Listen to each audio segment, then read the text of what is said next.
just like smile at each other and be like, "Best, yeah." It's like, what just happened? I thought you didn't like her. Oh yeah, I hate her. It's like, what? It's like.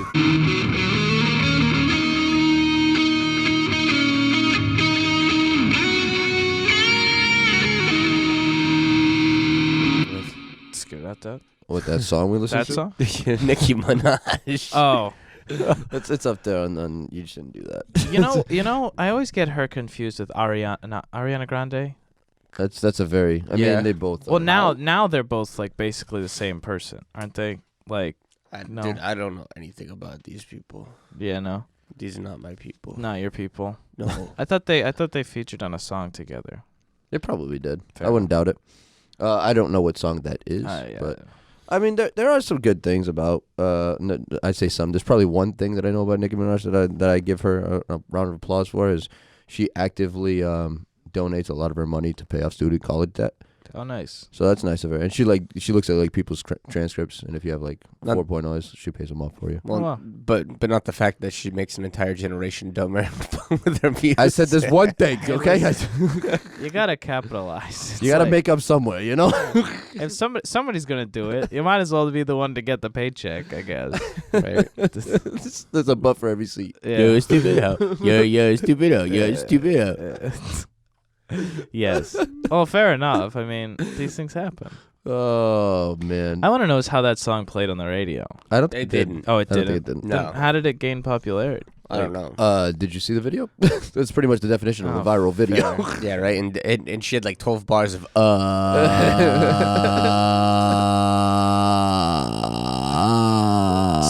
So what Tyler's saying is he really likes this song. Oh yeah. And for anyone listening, we don't recommend going to listen to it. But if you do, that's on you. This is not like don't try this. Like, here. If you come out stupider.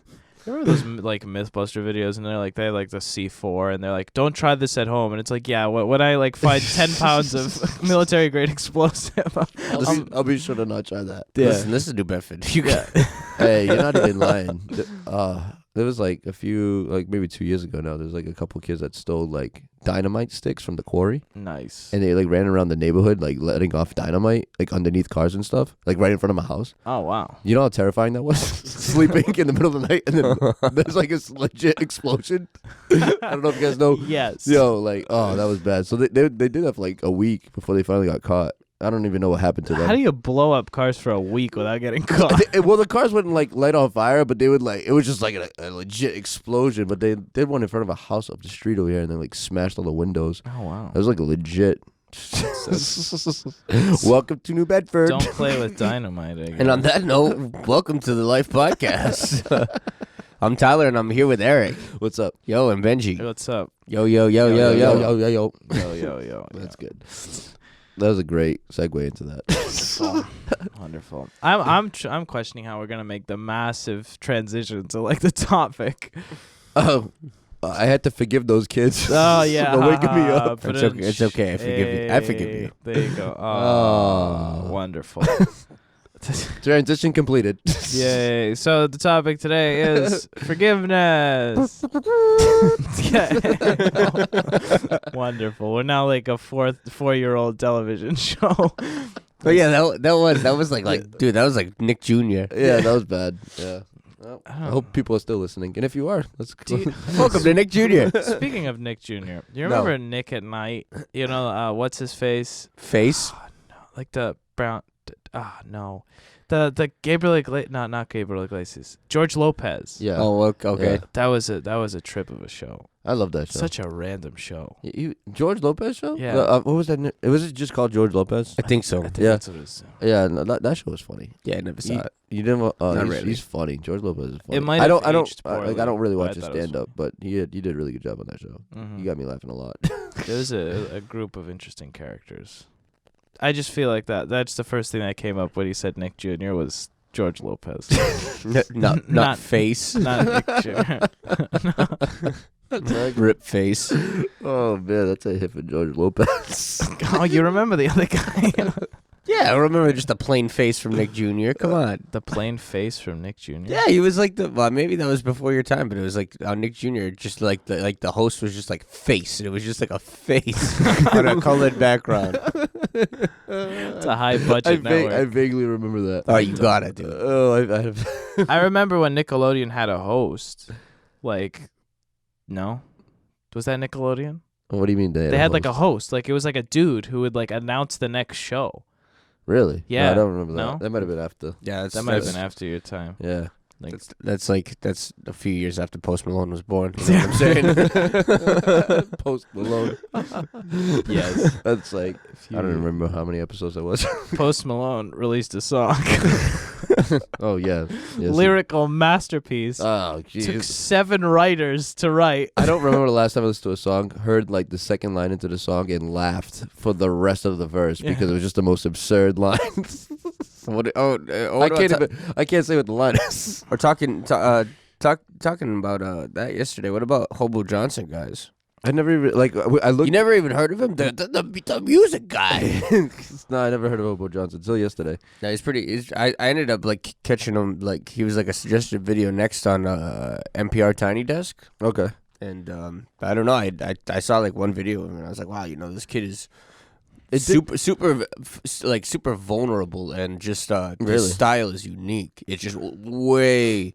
I'm not gonna lie. Way out of left field. When you sent that text message, and I thought it was like a punchline or a setup for a joke. It was like it was just like, have you heard of Hobo Johnson? Then it was like, no. What about him? What about him? No, he's not like F and Nick.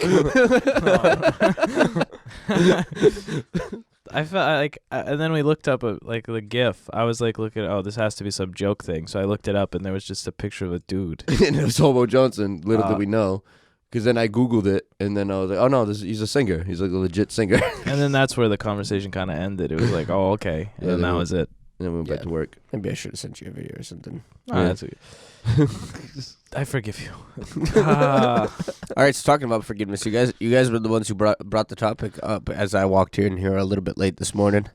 What angle are we starting to tackle this thing at? Because there's a lot to forgiveness. There's a lot of there's definitely a lot. I think it's this is something that came to me yesterday, like at the end of the day, and I was just like, and I just remembered, like, I was just thinking about the people that I know that are having a hard time forgiving people. And I guess I just want to start it with, like, the forgiveness isn't for you. I mean, it isn't for them. It's for you. Mm-hmm. So, like, you're not forgiving someone to benefit them and to make them feel better. You're forgiving them so that you could free yourself from the situation. And that's what I kind of wanted to start it with, and see where it goes. Absolutely. Yeah. Oh no, go ahead. Oh, okay, so yeah, it's so true because like, have you ever been in a situation where like you just like you harbor ill will towards somebody and then you see them like across the street and you just have like that feeling of just like, oh, it's that person. Yeah. It's like the fact that it like the chances are that person doesn't have those same feelings like for you, like the harbor the ill. So like they're perfectly fine living their life and you just let that person affect the rest of your day. Mm-hmm. Even if it's from a purely selfish perspective, which we shouldn't look at it that way, but even if you're looking at it just in that way, you're freeing yourself up from that emotional strangle that the person has on you. Yeah, and you carry it around too. We knew somebody who used the example. Basically, it's like carrying them like a dead body around everywhere you go. Yeah. You take unforgiveness everywhere, and all you do is think about that person. That person drains from you and sucks from you because I can't believe that person did that. I can't believe they did that. I can't. I'll never forgive them. I never will. Mm-hmm. We were talking a few episodes ago. I think it was like on a cutoff episode, or I don't remember exactly the episode. We were talking about steamrolling those bodies into the concrete and moving along, and saying like I don't understand why I'm so like anxious or I have this problem, and it's like. Usually it stems from unforgiveness. Yeah. And that can get lodged way back somewhere where you don't even realize that like I harbor all these ill feelings towards all these people. Why do I act a certain way when I get around these people? Mm-hmm. Absolutely. And like forgiving people to small things is just as important as forgiving them for the big things. There was this is like a third party, like for me, like I'm looking at this from a third party perspective because someone told me about this video that they watched. I didn't actually watch the video yet, but what they explained to me is what I'm about to reiterate. It was like this girl who's like someone murdered her family. And wow, that escalated quickly. Yeah, it was like legit, and I just like it like caught me, and it was like so somebody murdered like her family. And they had got caught, went to prison, everything else. And she had lived, and that it was when she was a child, so she was like 6 or 7. And she grew up, and she never really forgave them. And I think it was like a TED Talk, I believe it was. And so she was like now she's like in her 20s or 30s, whatever it is, and she still was having struggles like with like it stopped her from like really getting to know people, and it really affected her in so many different ways. And she like and she just never understood how to forgive somebody for what they did. You know, because like that is extreme. That is like that's unforgivable territory, quote unquote. But then she goes into like she finally understood that she wasn't forgiving the person for the murder because she wasn't murdered. So she doesn't have to forgive somebody for what wasn't done to her.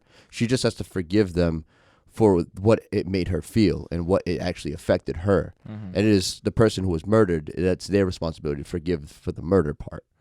You know, so you're just forgiving for what it affected you, obviously taking you away. And so she wrote a letter to it's an inmate in prison to the person who murdered, and wrote the letter and writing it out what she actually forgives them for. And she said that after she did that, she just felt like the biggest relief that she ever felt in her life, because that was her entire life that she was carrying on that. I know it's kind of dark and morbid, but like that came to my mind, and it's just like very extreme. But like if someone can forgive at that level, like someone who just like, you know, called you a name, yeah, like no, it's much like that is like just a compare and contrast kind of thing.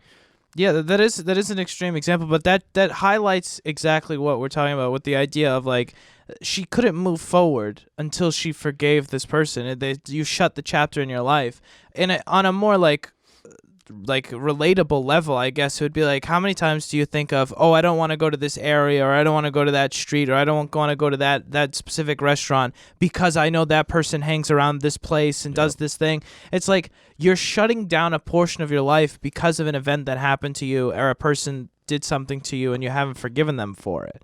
You know, I of course, not necessarily condoning being best friends with everybody who's hurt you, but the idea of not limiting yourself to what you can achieve or where you can go or what you can do because of the events that have happened to you based off of other people. Well, I mean, I guess I can pull some personal examples if we want to get personal. But I had a friend that we stopped being friends for I don't even know why. I mean, we did some bad stuff to each other mutually, back and forth. But as far as that, like, we ended up drifting apart, and there was always this thing between us, and I didn't understand what happened. I don't even like it was so far ago. Neither of us remembered exactly like why we stopped talking to each other. We had such just like bitter animosity against each other, and we just knew something wasn't right. But we ended up mutually reaching out to each other. I think I started it because I just had to deal with it. Yeah. It was something. I was carrying this person around for a while, and I was like, I don't know what happened between us, but like this still bothers me if I think about it. And I reached out to this person, and I wanted to meet with them and talk to them face to face and be like, hey, like whatever it was, let's at least just like bury the hatchet and like end something on a good note. We never even have to see each other again, but if we can just come to agreement and look each other in the face and be like, hey, you're cool, Yeah. I'm cool, and we put this beside us, that's great. We never ended up actually meeting together, but it was just a very act of us both mutually reaching across the table. That's good.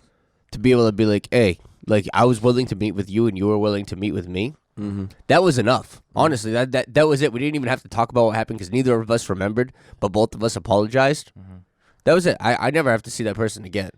And we'll be perfectly fine, and I don't feel the weight of that person on my shoulders anymore. It's awesome. And that's really what it's about. It's like you carry that weight around, and it really slows you down. It creates like a weird ceiling, and you can't, like, not only do you have your own personal problems that you're trying to overcome, but now you have like these weird bad tastes in your mouth, I suppose, for like specific people, where you think of an event, or you think of like you just think of something that reminds you of that day, and all of a sudden you're just triggered, and you just relive the emotions. I was thinking that too as you guys were talking, actually, and it's like if you find somebody who even their personality remotely reminds you of the other person, or you interact the same way you used to, it taints your relationship because you'll act the animosity that you have on that person towards that situation or event. Absolutely. And it's a shame, and if we can't get rid of unforgiveness, then we won't be able to move to the next level, or to be able to operate in that business deal, or whatever it is, just because of something that's so powerful yet insignificant at the same time. The example that probably won't resonate with a ton of people, but I use it all the time. In computer science, we have these things called threads. Threads are like lines of information where like a computation can happen on a thread. And the thing is, you have to open one and you have to close one.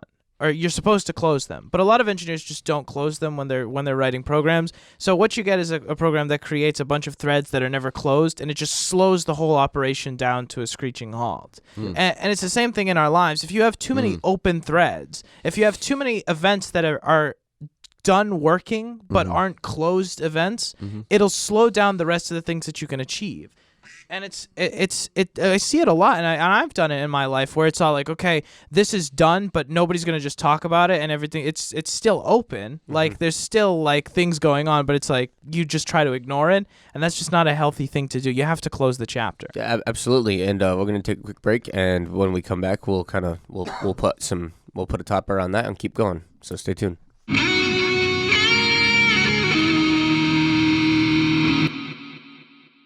We would like to thank Anchor for sponsoring and hosting the Life podcast. So who are Anchor and what do they do? Anchor is the all-in-one platform that gives you everything you need to make and publish your podcast. And best of all, it's all free. Anchor allows you to use their creative tools to record and edit your podcast. No need for any fancy professional equipment. Sounds amazing, right? And we haven't even gotten to the best part. Anchor isn't just a recording and editing platform. They're a publisher too. This means that Anchor takes care of all of the hard stuff, like publishing to Apple and Google Podcasts, so you don't have to. So what are you waiting for? Download the Anchor app today or go to anchor.fm to get started. Another thanks to Anchor for hosting, publishing, and sponsoring the Life podcast. All right, so we back here, boy. Just flavor it. I got this, guys. Boy. You're a stupid no. Yes. All of the no. All right, so we're coming back, and we're talking about unforgiveness, and we're talking about how unforgiveness leaves a lot of open ends in our lives. And I like how this directly correlates to a different topic that we spoke of. I think it was 2 or 3 episodes ago. And Benjamin was giving a good example from computer engineering or software engineering, where he's saying like you open up these threads, you open up these relationships with people, and something happens, it gets broken, and you just leave that open-ended thread there, and it runs the operation but never completes. And it's the same with us. And the more open threads that we have, the sloppier our operation gets. The sloppier our software will run. Look at this. There you go. The sloppier our software will run because we have all these open ends and open threads everywhere, and it takes our extra computing power. If we talk about computing power being like a mental state, this brings our mind to places that usually it shouldn't go. Anytime that something even remotely reminds you of that person, you go right down that trail, and it brings you to a crashing halt. It will cripple you in your business relationships. It will cripple you in your romantic relationships. And it'll just cripple you in your day-to-day life because it takes up clutter in your brain to be able to think about something positive rather than negative. Yeah. Another thing that I think is really important too to remember is sometimes we have to forgive ourselves. Oh yeah, absolutely. You know, sometimes like we're not all perfect. I don't know anybody, and I know that I've done things in the past that were like not great, and it came to a point where like I used to really blame myself for the things that I did, and granted, like I do agree, like there is blame in yourself, like you have to take responsibility, right? But there's a difference between taking responsibility and then like really holding yourself to a low point because you're just like, I don't deserve anything better because I messed up. Yeah, you know. No, absolutely. And so that point of forgiveness of yourself is just as important. So like it's a good starting point, I think. It's like you have to forgive yourself before you start forgiving everyone else. Because it takes practice to forgive, I think. It's not just like, it's not just flip a switch, forgive. It's like it does take some time and practice to do so. Well, you need some healing too, and to be able to forgive yourself is ultimate before you forgive others. Benjamin, you had something? Yeah. The example of like a parking ticket is important because it's like you can have this example of like people where it's like, okay, you get a parking ticket and then you start like it's like you pay the parking ticket and it's all set and it's all paid, everything's good, and then you're just like, man, I got that parking ticket. Man, I got that parking ticket. And 2 weeks later, man, I got that parking ticket. You know, and it's all like there are consequences to it. You lost the money, you had to pay the parking ticket, you got the parking ticket. But other than that, there's no repercussions for the parking ticket other than the money, except you held on to it for 6 months. And beat yourself up about it. Yeah, and you beat yourself up about it, and it cost you $30. It's like, yeah, okay, that means a lot of different things to a lot of different people, but it's like, but still at the end of the day, you're causing yourself more harm than the actual event did. And sometimes that's where the unforgiveness is the biggest like hurdle for a lot of people, where it's like, it's not really the actions that you took that made the damage. It's that you beat yourself up for 20 years over the actions that you took. Yeah, absolutely. And sometimes we get into this fake false this false unforgiveness mindset. What I kind of mean by that is I struggled with unforgiveness towards myself for a long time. I had a lot of friends who actually one of them recently just died of a heroin overdose. Sorry to hear that. The day before I went up to New York. So wow. So like a month ago. 28 years old. Yeah. But I had other friends too. I mean, I've had a bunch of friends who had died, and I had a lot of unforgiveness towards myself in the fact of a lot of these kids, like I started them off like, hey, like the F and Nick story, like teaching them how to smoke weed or whatever. But, like I corrupted a lot of kids just by being a stupid kid myself. Yeah. Like, hey, let's go drinking, or let's go smoke some weed or whatever. And their lives ended up spiraling out of control. And I remember I was like the one to, I guess, pull the ripcord the first time. Yeah. Yeah. And it took me a long time to be able to forgive myself because there were people who were dying. Like I mean, I guess I'll immortalize him here on the podcast. But like my friend Corey, who just died, it's like, well, he was already corrupted anyway. Like I didn't. Yeah. I wasn't the one to start that. Yeah. Like, but it was It was tough because there were a lot of people whose lives are a big mess that were part of my prior life that I had to really let go and say, you know what, it wasn't my fault because they made choices, and the things I exposed them to, I was just as ignorant as well. Yeah, and that's a really hard place. Another good personal story of mine. I guess we'll just pull a lot of my personal stories. I had an ex-girlfriend who we mutually treated each other really bad at times, and it bothered me for a long time because, like, you know, it wasn't just a one-sided thing, and a lot of the problems that she ended up stemming with and dealing with afterwards, I could look at that and be like, yo, I treated her so bad that I messed her up, like, and she was acting out the result of the way that I treated her, and she didn't even realize it. I mean, we do this to each other. Yeah. So I'll give our listeners, I guess, a good word of advice. If you're gonna get into a romantic relationship, know that it comes at a cost. And if you're not serious and if you're screwing around, you can really, really mess somebody up, and you can get messed up too. Oh yeah. But Absolutely. I know that her life took a different turn as well, and I kind of felt guilty about a lot of that too. And like Eric was saying, sometimes you have to forgive yourself first. And once I forgave myself, years down the road, and as healing happened, one day we ended up running into each other, and we were able to talk it out and smooth it out, and I never had to deal with that thing again. Absolutely. And I want to encourage everybody, if they're talking about forgiveness, once you can forgive yourself and get to a free place, if it's within your power and it's not going to be a dangerous situation, try to make peace with somebody. That's a big game breaker, and that will help you grow as a human and an individual. I mean, that shows the ultimate sign of courage, to be able to be like, hey, listen, I screwed up. I was a jerk. I was a complete total mess. I was a piece of crap. Like, if you can forgive, like, can you forgive me? Yeah. Because, and you don't even have to go with like, I forgive you, because it's all your problems and it's all your fault. It's like, if you can first accept your problems and your faults and failures. I mean, think about something as old as something from like episode 4 of season 1, where it's like, you know, own your problems. Yeah. It's that shows a big sign of maturity and character, to be able to accept your shortcomings, forgive yourself, and then in turn forgive others. I know we were talking about it right before the break earlier, and we were talking about freedom. If you can get free from yourself first, free people can free other people, and you can set that person free and bring them into a place of forgiveness. If you first forgive yourself, ask them for forgiveness. Once you get your weight off their shoulders, or at least help them get your weight off their shoulders, they can get free, and who knows who they can get free. Yeah. And this is also a tennis match type of situation where it's all like, the ball is in their court once you forgive, and then that's pretty much it. You know, the idea here is not to create a lasting relationship with a person who hurt you or who you hurt. That's not what we're saying, because reality is not that fancy. We're not living in a movie, and sometimes that just doesn't happen. But if you approach somebody and you're like, hey, listen, I was dumb, I messed up, can you forgive me?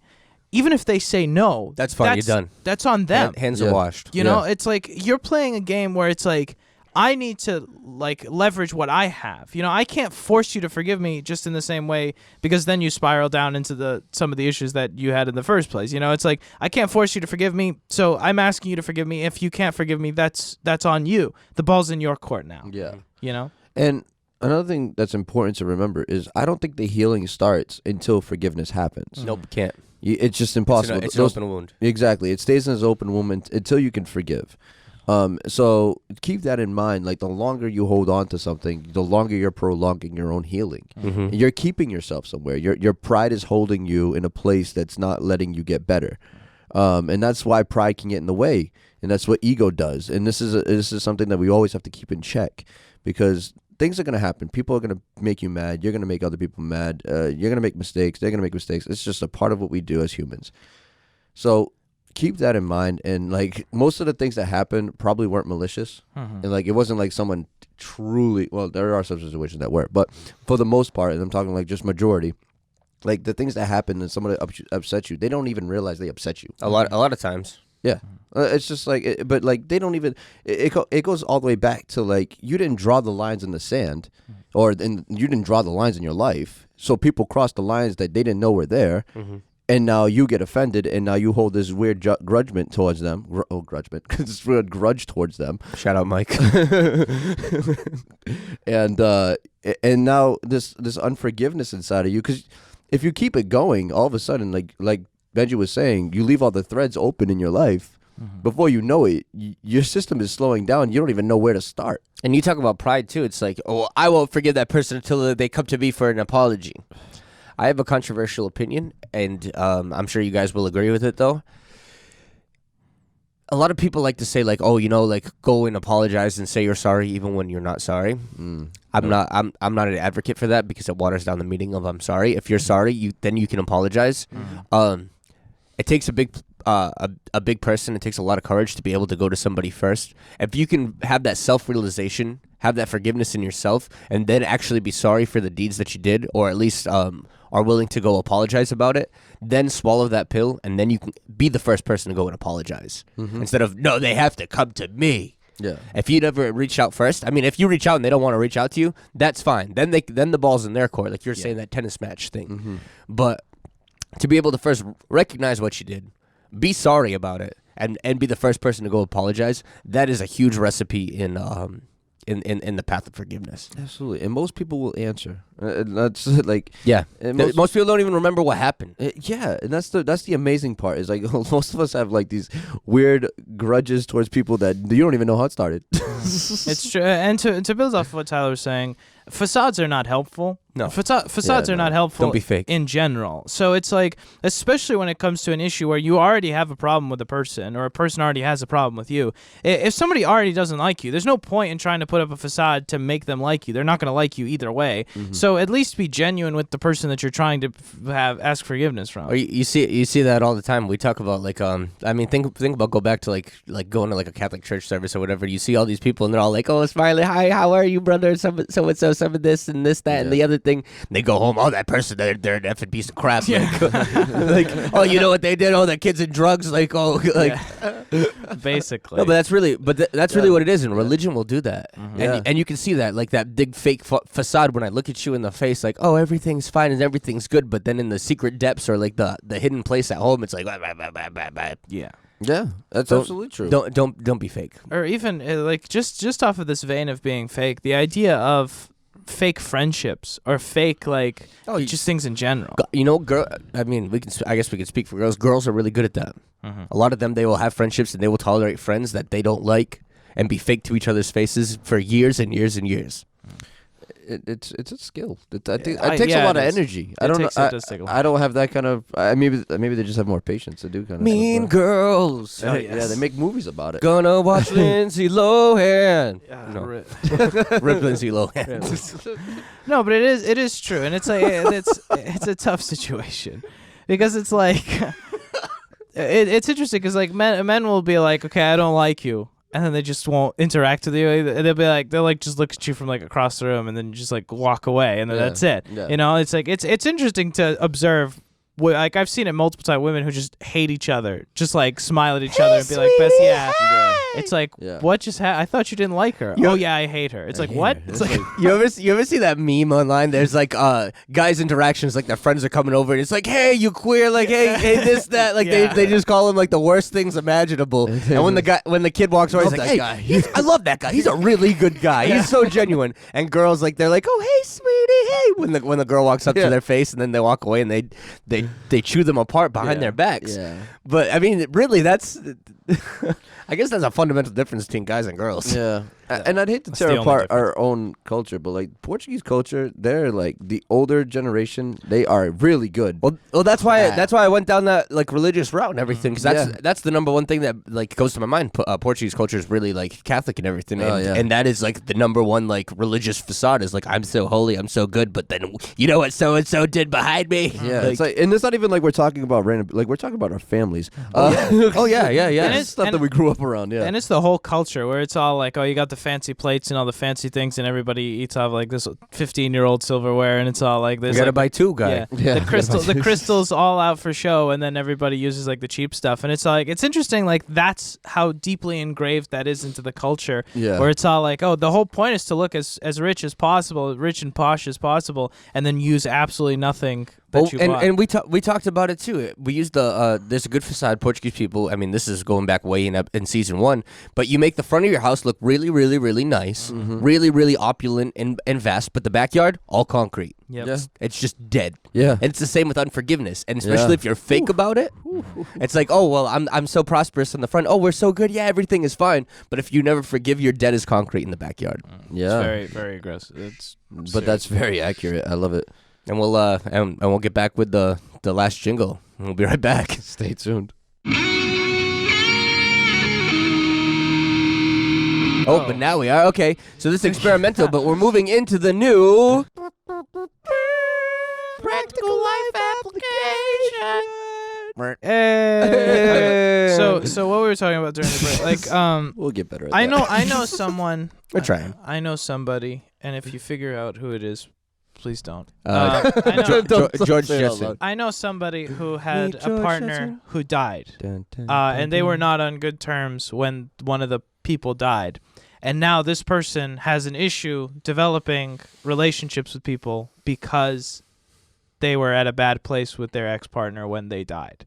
And it's like people create this idolized image of somebody who's passed on, and it's like it's a really bad situation, because then you start saying like, why didn't I answer the call 3 months before they died, or why didn't we like if we were in a relationship they wouldn't have died, and it's like, no, probably not. They probably would have still died, but it's bad because the human mind averages things. So like the really bad things become and the really good things become like, oh, what about all these amazing times that we had? And it's like, it's really not an accurate depiction of what actually happened. You see that a lot of times. Like I have a friend too. Actually, well, I think I talked about it on the podcast too. Like I taught this kid how to smoke weed. I don't remember if I shared this on the podcast or not. It wasn't F and Nick, but it was a different friend. Like I remember being at a party. This kid was like trying to be like a hipster kid, pretending to be a hippie, and like I had to show them how to roll and smoke. Like I taught them how to smoke. And fast forward maybe 6 years down the road, kid's dead of a heroin overdose. And like you carry those things around, but I can see this in that family's life. Like they idolized and immortalized this kid for being like this perfect saint, dying of like of an opioid overdose. And it's like, I'm pretty sure like there were a lot of decisions that led up to that point. Yeah. Now you can go in the opposite direction with this and say like, okay, this is a horrible human being and they should and they deserve to die. They deserve to. And that's not what we're saying either, but it's like, you can cause yourself not to be able to forgive yourself for the things that you did to somebody if you look at somebody like they're this immaculate, like, holy person. And you know what I mean? You know what? Actually, throwing it back, that example that I gave, that was the first one that I dealt with for a long time. Once I learned that kid died, I was like, man, like, if I would have never did those things or, like, showed that kid that stuff or really, like... I mean, I didn't introduce him to heroin or anything. I never did heroin before in my life. But... It's still the fact of like I held on to that for a long time. Like, oh, like I opened the door for this kid. Like if I would have did something differently, this would have never happened. When it's like I'm pretty sure there was a lot of decisions there and in between that that led up to that. The sum total of our lives is a lot more than just like the things that we remember, because only the key events in our lives are the ones that stand out to us. Yeah. But it's also like, it's the same way of like, it's a funny little example, especially something this morbid, but like the idea of like, you wake up 20 years later and you're 50 pounds heavier and you're like, oh, you know, I went to that wedding one time and I had a slice of cake. And it's like, no, bro, that's ate not. that Big Mac yesterday. I really put it on. Yeah, I'm pretty sure that was the cake every day. Yeah, it's all for like the past 15 years. that one slice did not cause this. It's like it's the little. It was all the Twinkies every single day. No, but that's super true. legit. Yeah. I said something too. I didn't couple it with free people, but it was it just slipped my mind again. You're not free if you can't talk about it. Yeah. And That's big. That's really a big thing too. If you have unforgiveness towards somebody, or if you have a problem with somebody, and if you can't talk about them or the situation or anything like that, Without like being angry about it. or blowing up, then you Yeah. I don't have a problem. You have a problem. yeah, you're sitting there sweating and shaking. Yeah. I only ate one Big Mac, Jennifer. Yeah, right. And it blows my mind because a lot of people are like convinced that like, oh, me not forgiving them isn't affecting me. Mm-hmm. And there's a lot of people that are convinced that it doesn't affect them because they don't specifically see it right now because they're still in it. Or how many people just love to be like, I'll never forgive them for what they did. And that's like, that's a heck of a statement to make because it's a long life. And then you don't want to think about it like, oh, what if they were to die tomorrow? Like, how would you feel about it? Because I don't like using that as like a thing. I don't think it really. Well, legit, that go back 2 episodes to like the F and Nick episode. Yeah, we talked about it. It's like, you know, out of I had almost every reason to treat this kid like trash, and we didn't treat him like trash. And you never know when your last day is. And when he dropped dead, I didn't have to worry about the unforgiveness thing of like, oh, like I never forgave him or he never forgave me or anything. It was like. I had zero regrets knowing that he passed away, and it was like, oh, this stinks. This is sad, but not like, oh, you know, if that communicates. Yeah, absolutely, because then you don't have that like no regrets, you know, like No regrets. you don't want to live with regrets. And well, it's true, and it's like, and to build off of what Eric was saying before, it's like you don't know who you're going to be in 5 years. Yeah. Look at yourself right now.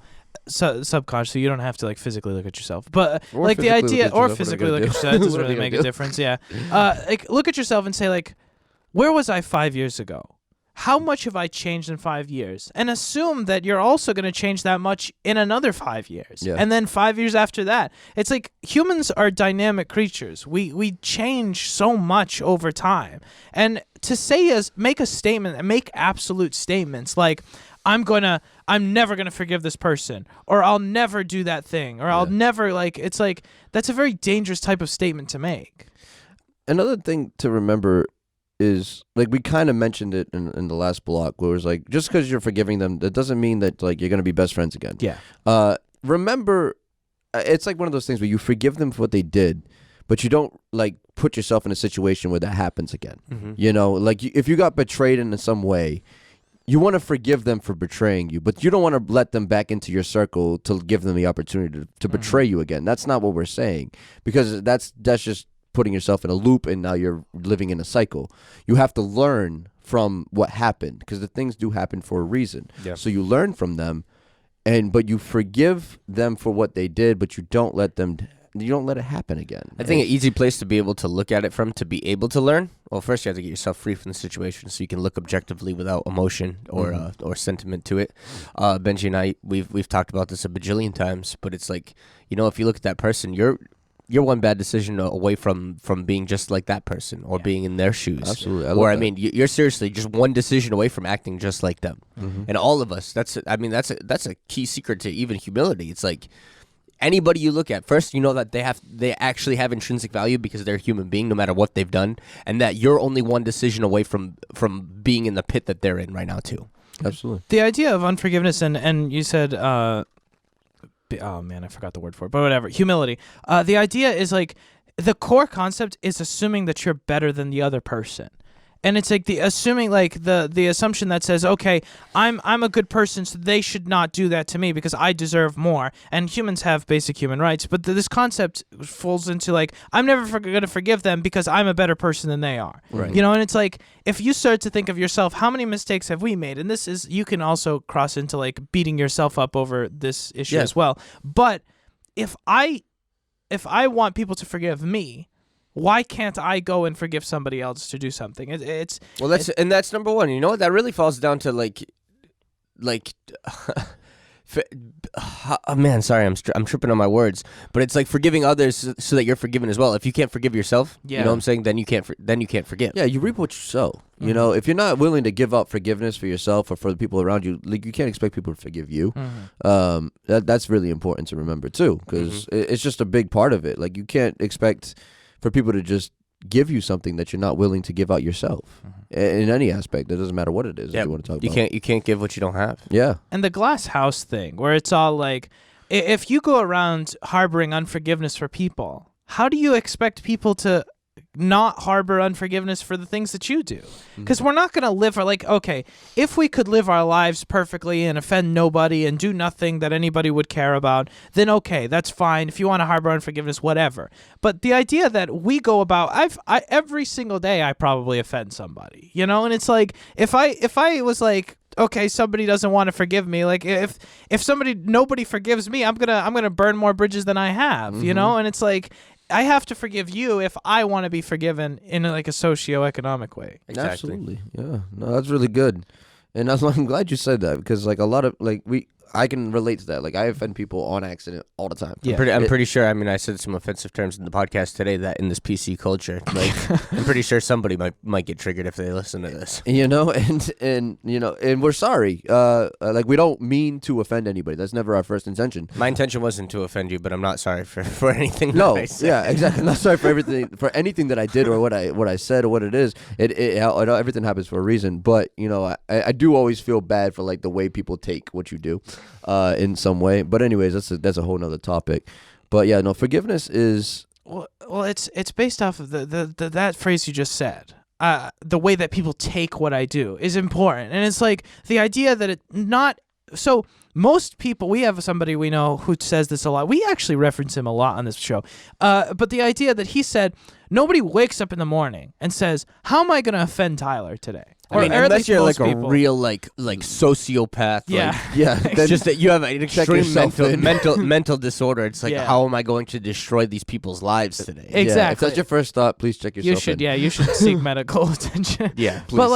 But like in the majority, when we make diverse statements, it's like I don't go out and I'm like, oh, how am I going to offend Tyler today? No. It's just if I offend Tyler, it was in the course of the way that I live my life, you know? And I think that that's the way that most people live their lives or go about their days. And if we start thinking about other people in that way, like that guy who cut you off on the freeway, he didn't wake up this morning and be like, I'm going to cut off as many people as I possibly can so I can get everybody offended. Exactly. Yeah. He's just a giant jerk. Yeah. That's it. Yeah, no big deal. just living his lifestyle. Absolutely. Yeah, absolutely right. Because a lot of people take things to heart. Like it's like you never know. Like you go through a drive-through and the person at the window kind of gives you an attitude, and then you're like, and then you can take that however you want. But if you take that in a negative way, you have to remember like maybe the person right before you just gave her an attitude or him an attitude, whatever, and now they're just like kind of still getting through that like little emotional struggle that they had, and it kind of spilled over to you because you were the next person in line.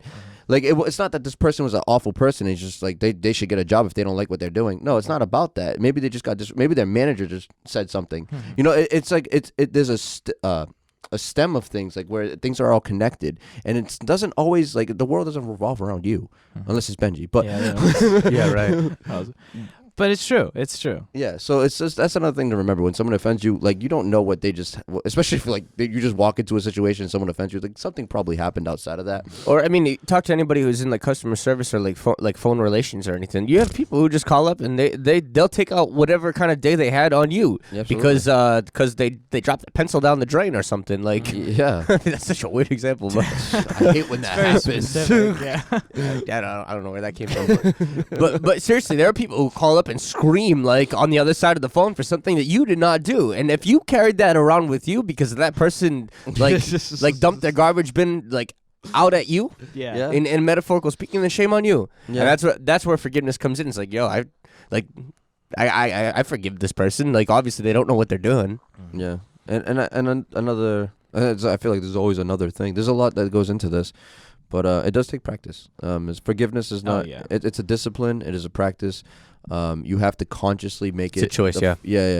Exactly. It is a choice. It's like when we're small children, when we're babies, we learn social interaction, and then we hit high school, and then at the end of high school and college, I guess also, like we think that social interaction skills stop. And it's like you don't actively think about them, because when you're a kid, you're like, okay, little Jimmy, you gotta share your toys with this person. And it's like, okay, and it's like you actively develop it, and then as time goes on, we hit this age that everybody just assumes everybody's perfect at social interaction, and then we just never talk about it again. Yeah. And it's like, why do we stop realizing that we develop as humans? We interact socially differently based off of the different portions of our life, and it's not unreasonable to think, hey, Eric was a messed up person 3 years ago, or I was a messed up person 3 years ago, but now they've developed more as a human, and you check in and say, like, okay, is this person more socially acceptable? If not, then you just keep moving forward. If they are, then